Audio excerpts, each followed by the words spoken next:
Imagine a city so small it could fit inside your neighborhood, rising to command millions across 3 continents. That was Rome. But just as quickly as it rose, it crumbled. What secrets explain this 1,000-year journey from triumph to ruin? Chapter 1. The Birth of a City. From Myth to Kingdom. Rome's story begins not with history, but with legend. The tale of Romulus and Remus, twin brothers raised by a she-wolf, shaped the Roman identity of destiny and struggle. Whether myth or truth, the narrative carried weight. It gave Rome a divine origin and a belief in its inevitable greatness.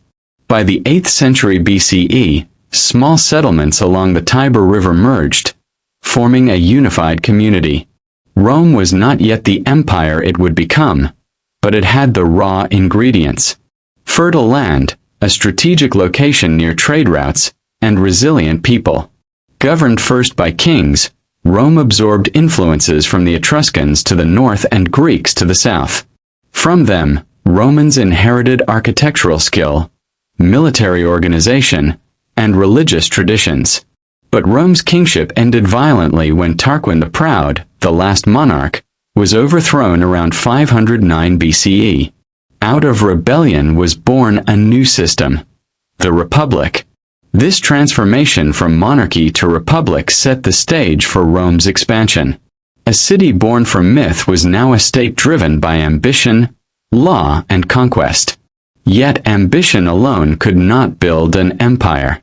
Rome needed structure, discipline, and allies, elements that would define the coming centuries. Chapter 2. The Republic Forged in War. The Roman Republic was built on struggle.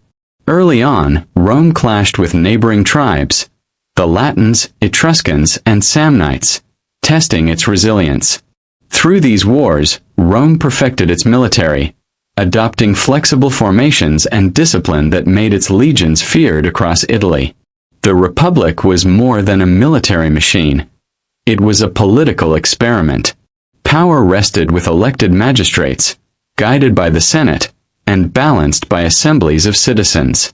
While far from democratic in modern terms, this system allowed Rome to expand while keeping order at home. The defining moment came during the Punic Wars against Carthage.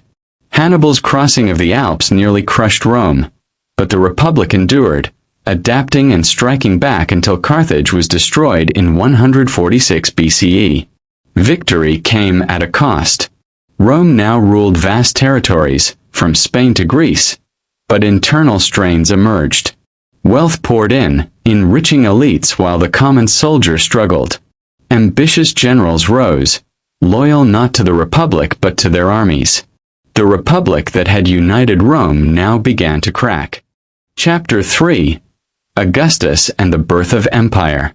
In the chaos of civil wars, figures like Julius Caesar and Pompey clashed for power. Caesar's assassination in 44 BCE shocked Rome, but it could not restore the Republic. Instead, it opened the path for his heir, Octavian, later known as Augustus. With political cunning and military might, Augustus defeated rivals and became Rome's first emperor in 27 BCE. The Republic was gone, but Augustus was careful to preserve its image, calling himself princeps, or first citizen, rather than king. Under Augustus, Rome entered the Pax Romana, a period of stability, prosperity, and expansion. Roads, aqueducts, and monumental buildings rose across the empire. The army became professionalized, loyal to the emperor, while provinces were governed more systematically. For ordinary Romans, life improved.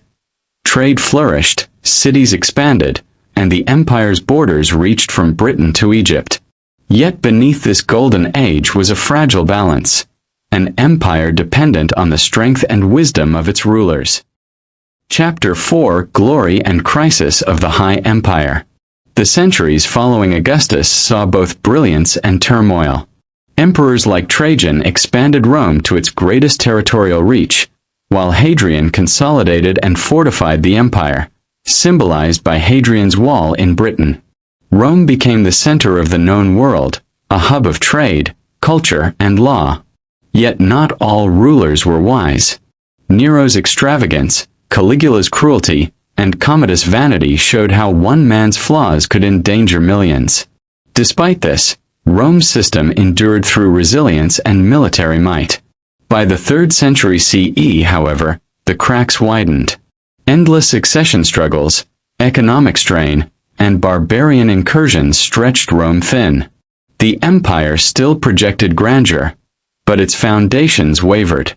Chapter 5: Diocletian and Constantine.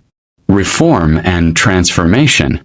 In the late 3rd century, Emperor Diocletian recognized that Rome was too vast to be governed as one. He split the empire into east and west, introducing the Tetrarchy, rule by 4 emperors. His reforms stabilized the military and economy but also highlighted the empire's fragility. Constantine followed, reshaping Rome further. He embraced Christianity, transforming it from a persecuted faith into a cornerstone of imperial identity. His founding of Constantinople shifted power eastward, signaling a new era. The empire was changing, adapting to survive. But change came with cost. Unity weakened, traditions eroded, and Rome itself would soon face decline. Chapter 6: The Fall of the Western Empire. The 4th and 5th centuries brought relentless pressure from migrating and invading peoples. Visigoths, Vandals, Huns. Rome, once invincible, now struggled to defend its heartlands. The sack of Rome in 410 by Alaric shocked the world. The Eternal City was no longer untouchable. Though emperors clung to power, real control slipped away to generals and barbarian kings. Finally, in 476 CE, the deposition of Romulus Augustulus, the last Western emperor, marked the symbolic end of the Roman Empire in the West. Yet, the fall was not sudden. It was centuries in the making, the result of political corruption, economic weakness, and overextension. Rome's end was less a collapse than a transformation. Chapter 7: Legacy of 1,000 Years. Though Rome fell in the West, its spirit never died. The Eastern Roman Empire, known as Byzantium, carried on Roman traditions, laws, and culture until 1453. Meanwhile, the legacy of Rome shaped Europe and the world. Roman law influenced legal systems, Latin became the root of many languages, and Roman architecture inspired generations. The idea of Rome as empire, as civilization, remained a model for kings, popes, and nations. From the Renaissance to the modern age, Rome's story has been retold, studied, and admired.